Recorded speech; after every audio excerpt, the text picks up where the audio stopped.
kalau mau jadi atlet angkat besi itu, kalau mau kuat ngangkat besi, ada makanan spesial nggak?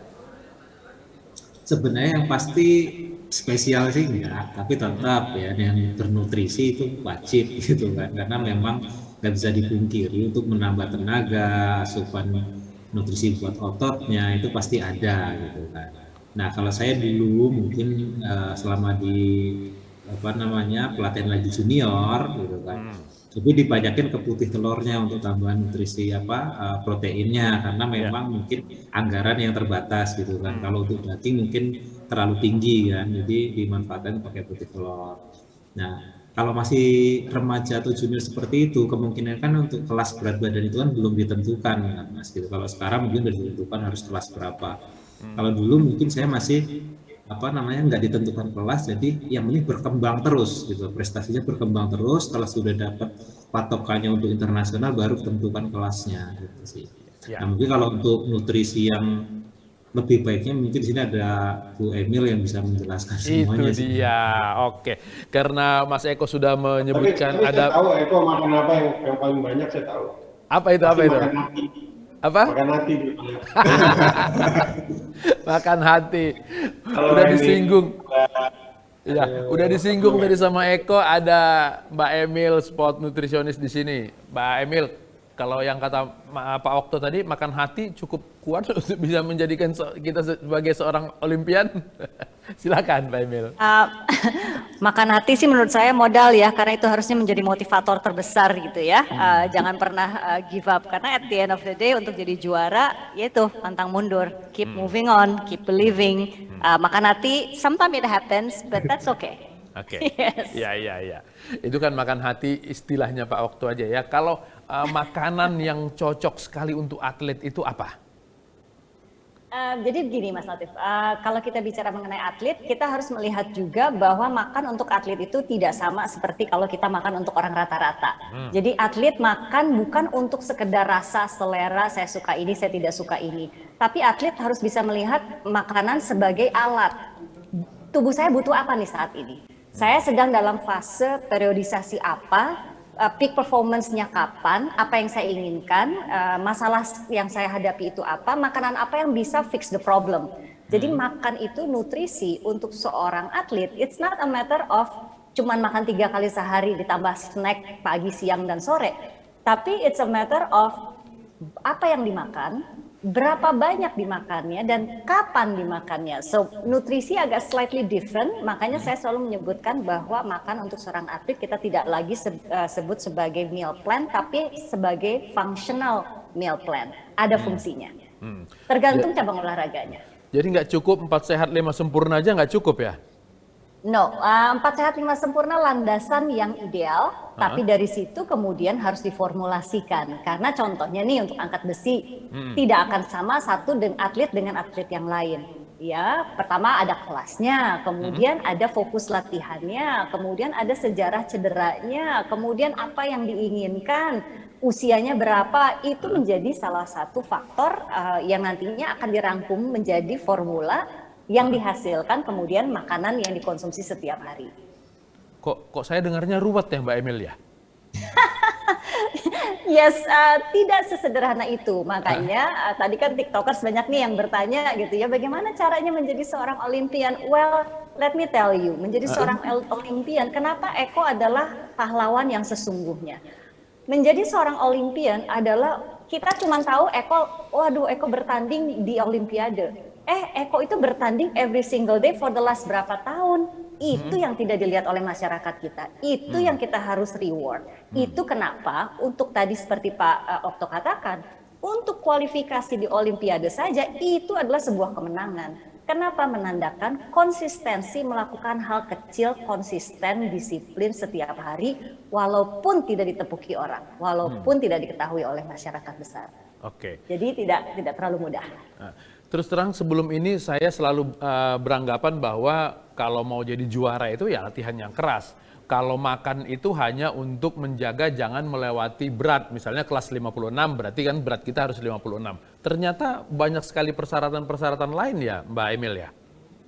Sudah pasti analogi saya selalu sama. Bensin untuk mobil biasa dengan bensin untuk Formula 1 sama nggak, Mas? Yang pasti Beda dong. Formula 1 tidak beli bensin di pinggir jalan. Iya, iya, iya, iya. Exactly. Oke. Tubuh atlet seperti itu. Jadi atlet itu kerjanya 3. Pertama definitely latihan, yang kedua adalah makan, yang ketiga adalah tidur.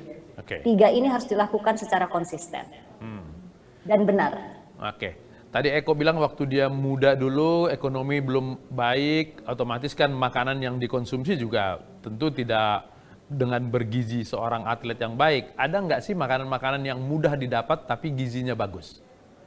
Oh, definitely. Akan salah kalau kita mengatakan bahwa makanan bergizi itu harus mahal. Oke. Ya, itu salah. Tapi memang makanan bergizi itu harus direncanakan. Tidak bisa seenaknya. Kalau yang namanya direncanakan, tentunya artinya ada apa? Ada pagunya, ada parameternya. Murah-murah sekali, ya nggak bisa juga. Karena di mana ada uang, di situ ada kualitas. Itu udah pasti. Kita nggak bisa pungkiri. Tapi that doesn't mean harus yang paling mahal, harus produk impor. No, setiap atlet dimanapun mereka berada, mereka bisa mendapatkan gizi yang maksimal asalkan diprogramkan dengan benar, Mas. Jadi kita harus tahu kalau atlet ini adalah latihannya di Kalimantan, apa yang tersedia, pilihannya apa, kombinasinya bagaimana, makanan lokal yang ada yang mudah untuk didapati, mudah diolah seperti apa. Nah, bukan yang agak sedikit membuat kompleks, bukan makanannya, tetapi proses itu tadi tuh, melihat pasar, apa yang available, cooking proses yang dilakukan, kombinasinya seperti apa. So, pada dasarnya, dimanapun kita berada, di kota besar maupun di desa atau di kota kecil, makanan bergizi kita bisa dapatkan. Tapi yes, we need to plan, we need to see, we need to observe. Kalau bicara tentang di Kalimantan, di mana-mana hampir seluruh daerah di Indonesia itu daging tentu saja menjadi makanan yang mudah diperoleh di semua tempat di Indonesia ya. Kan banyak orang bilang kalau banyak makan daging nanti darah tinggi segala macam. Bagaimana mengolah daging ini sehingga kemudian menjadi konsumsi yang sehat dan baik buat seorang atlet maupun bagi kita dalam kehidupan sehari-hari? Jadi ini juga salah satu yang saya dari sejak 10 tahun yang lalu mencoba untuk meluruskan masalah mitos daging merah. Tidak semua daging merah sama nilainya, kita tidak bisa menyamaratakan. Untuk di satu ekor sapi yang sama saja, kita harus melihat daging ini diambil dari bagian yang mana. Itu akan menentukan kandungan zat besi, B12, kandungan protein, kandungan lemak, bagaimana mengolahnya, apakah bisa di-grill, dipanggang, atau harus direbus, atau harus dimasak dengan waktu yang lama. Jadi dalam satu ekor sapi saja, kualitas dagingnya berbeda-beda. Nah, bisa dibayangkan kalau sapinya itu kemudian juga berbeda-beda. Sapi itu pun sama seperti manusia ya, sebagai seorang manusia saya selalu mengajarkan siapa kamu tergantung dari makanan yang dikonsumsi. Kalau kamu makannya sampah, badan kamu akan memberikan sampah kepada kamu. Nah, sama dengan sapi. Apa yang dimakan oleh sapi akan menentukan kualitas dagingnya, keempukan dagingnya, rasa dagingnya, kandungan lemaknya, kandungan kolesterolnya. So, pada dasarnya tidak semua daging merah sama nilainya, Mas. Jadi kalau orang mengatakan daging merah mengakibatkan kolesterol, tekanan darah tinggi, itu artinya Anda memilih daging yang salah. Nah, saya tidak bicara import atau lokal ya, tapi kualitas ya. Kita bicara mengenai kalau kita mau, contohnya Eko, sebagai seorang atlet angkat besi, dia membutuhkan protein untuk apa? Untuk muscle building, untuk create ledakan power, tapi juga untuk recovery. Nah, untuk fungsi-fungsi seperti itu tidak bisa makan daging yang biasa digunakan untuk bikin rawon, which is dagingnya biasanya berlemak. That's not it, gitu, nggak bisa.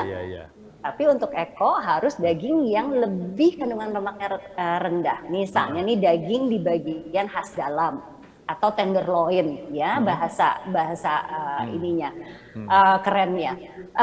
Dan itu yang kita pilihkan. Nah, daging seperti itu proses pengolahannya juga berbeda-beda. Jadi ya definitely konteks yang salah atau kepercayaan yang salah kalau mengatakan bahwa semua daging merah bisa mengakibatkan memberi dampak negatif. Dan yang kedua adalah berapa banyak yang dikonsumsi sebetulnya. Oke.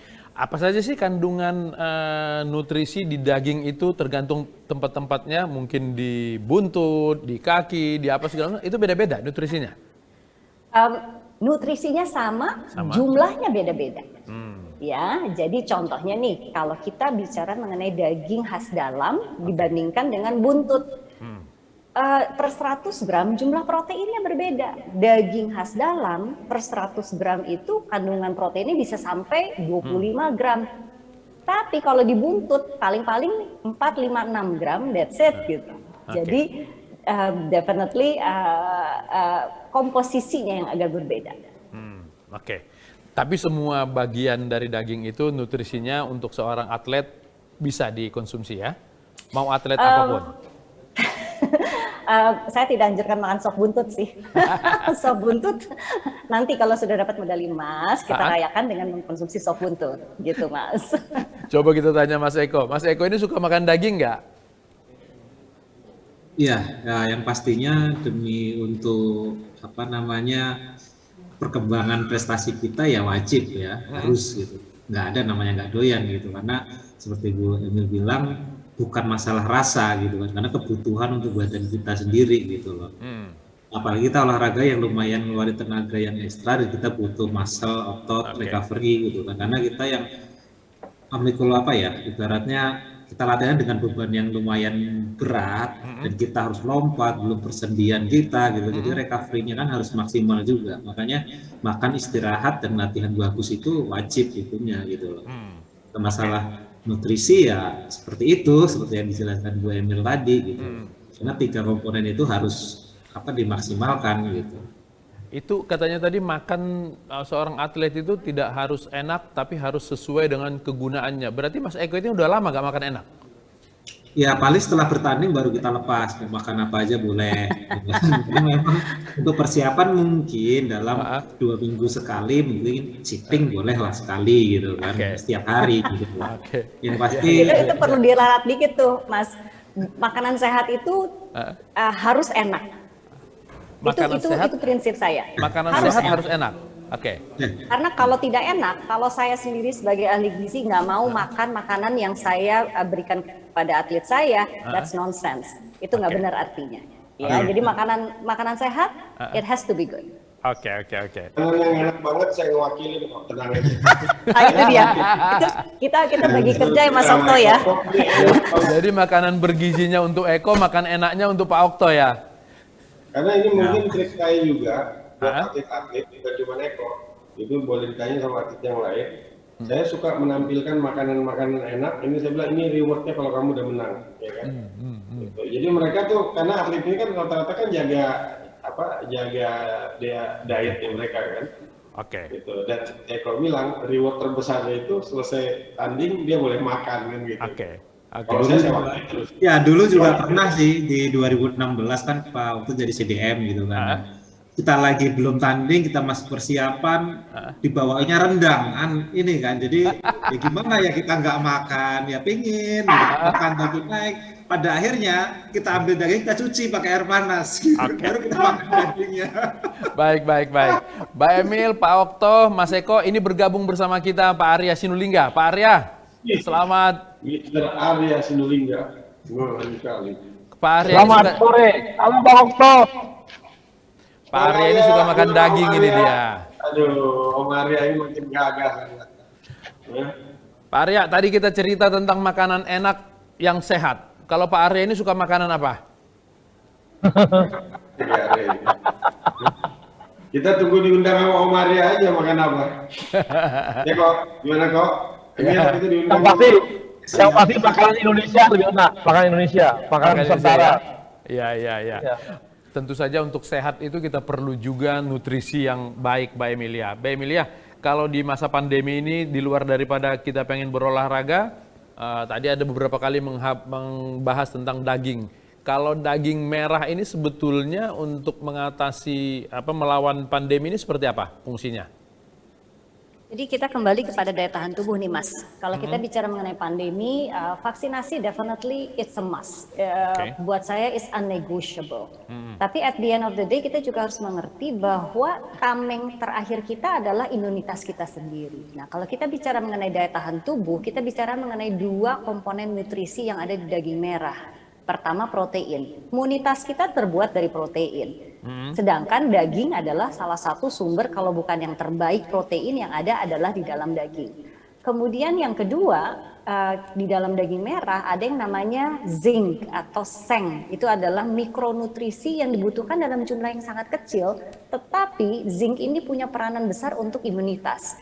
Jadi ini salah satu mineral yang sedang naik daun, yang rame-rame dicari oleh masyarakat kita karena sekarang mulai dibuat, dikumandangkan, dikampanyekan bahwa zinc important untuk high immunity. Jadi kembali, yes kita harus melakukan semua faktor yang mendukung imunitas tinggi, melakukannya semuanya sekaligus dengan benar dan konsisten. Sekali lagi, konteksnya sebetulnya sama untuk menjadi seorang juara.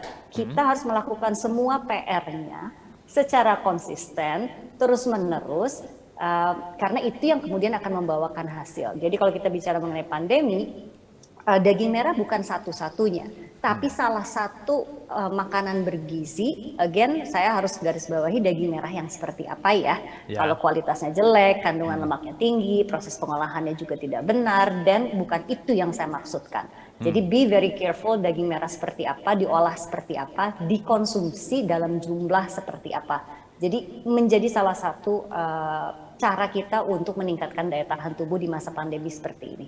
Oke. Pak Emil, ada kisi-kisi tertentu tentang makanan-makanan yang sehat, sekedar buka rahasia aja. Bang Arya ini sedang berusaha mengecilkan perut. Tolong dikasih masukan. Makanan apa yang pas buat dia? Berhasil.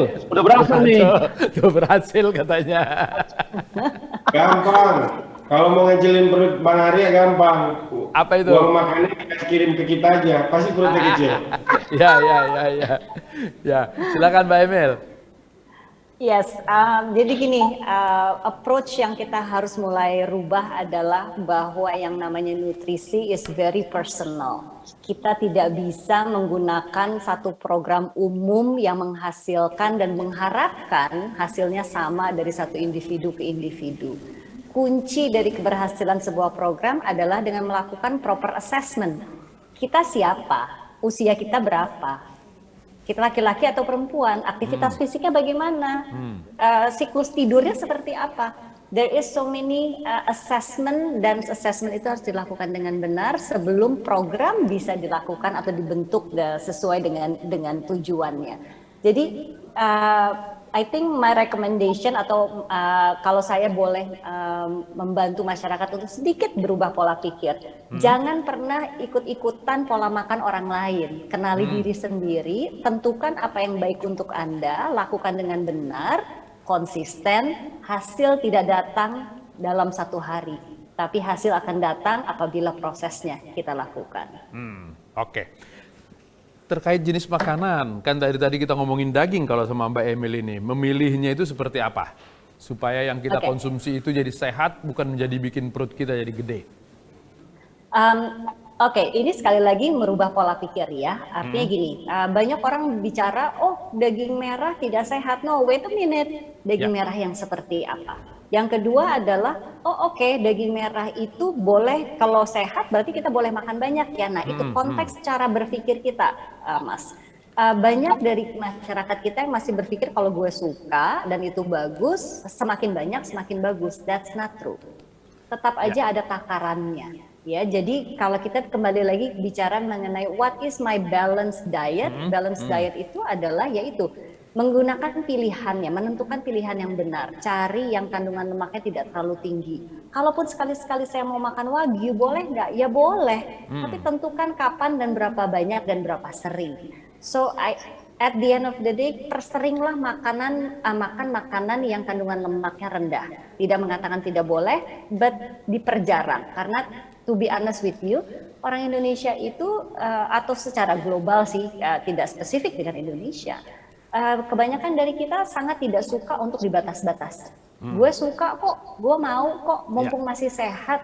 No, that's not it. Justru dibalik. Enggak, karena saya suka makanan berlemak dan karena saya ingin bisa makan makanan berlemak selama mungkin, mulai dari sekarang harus dikontrol jumlahnya. That is my motto sebetulnya, karena saya suka makan enak. Oke. So artinya pola pikir harus dirubah untuk kita mendapatkan tubuh yang sehat dengan mengikuti anjuran pola makan sesuai dengan kebutuhan masing-masing individu. Terima kasih informasinya Mbak Emilia untuk kisi-kisi memberikan makanan yang sehat, termasuk juga memilih daging yang sehat. Jadi kita bisa makan daging semau kita asal sehat. Gitu ya. Semau kitanya nggak bisa tuh, itu harus dicoret tuh. Oke. Tetap ada takarannya ya. Dan untuk informasi lebih lanjut tentang True Aussie Beef and Lamb, Anda bisa datang ke Instagram dengan akunnya @trueaussieid dan juga ke website di www.trueaussiebeefandlamb.id.